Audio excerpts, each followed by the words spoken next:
What are 3 things that the rich people buy that the poor do not? Now, the 3 things that I'll be sharing with you today are not based on my own personal opinions, but they are based on some of the most successful and wealthiest people I've met along the way. So you just might want to pay a close attention. Now, the first is self-education.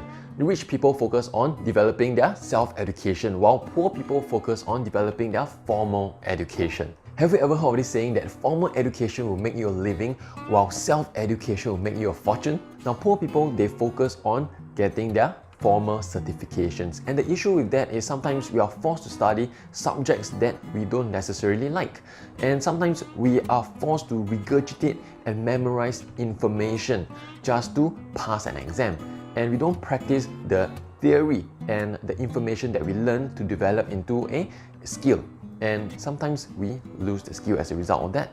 Whereas the rich people, they focus on investing in self-education. Education that can improve their skill set and to make them a more valuable person as a whole. Now, rich people, they understand the law of income, which states that the more value you provide to the marketplace, the more money you will earn from it. For example, I have 2 friends. One of them teaches tuition 1-to-1. Another friend owns a tuition center. Guess who makes more money? Yes, the person who owns the tuition center. Poor people, they believe that all of us should be paid equally no matter the outcome or the results that we produce. That means a person who sleeps at home is paid as much as the person who goes to work every single day. Now, that sounds awesome to the person who's sleeping at home, but can you imagine if the world looked like this? There will be no incentive for any innovation or growth, which meant no smartphones, no other inventions to better our lives. The second thing that rich people buy that poor people don't are assets. The poor confuse their assets with liabilities. The rich define an asset as something that pays you while you are asleep, while liability is something that takes money away from you while you are awake. For example, if they own a house and they are not receiving rental income from it and they are not planning to sell it, they accept it as a liability and not an asset. Some assets include real estate, stocks, businesses, as well as commodities. It is not that the rich don't like to buy nice toys. It is just that they buy assets first, then they buy liabilities.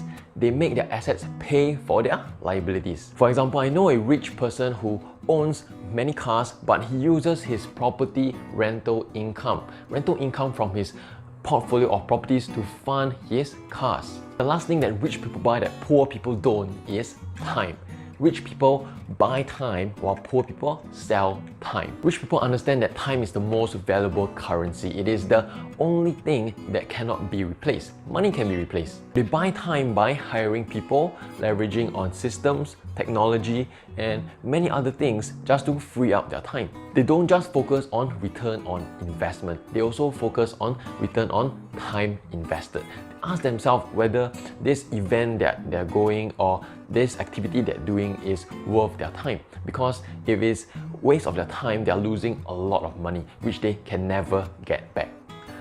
So the 3 things that the rich people invest in that poor people don't are self-education, assets, and time. Anyway, if you want to be part of this community of like-minded individuals who want to develop strong finances and relationships at the same time, you can click the link below. In the closed Facebook group, I will personally share with you some financial tips, and I have worked with and partnered with some relationship coaches where they'll give you some relationship tips as well. So if you want to be part of this community, click the link below. And don't forget, if you like this video and you want to see more videos like this, remember to like, comment, subscribe, and hit the notification bell, and I'll see you soon in the next video. Bye bye.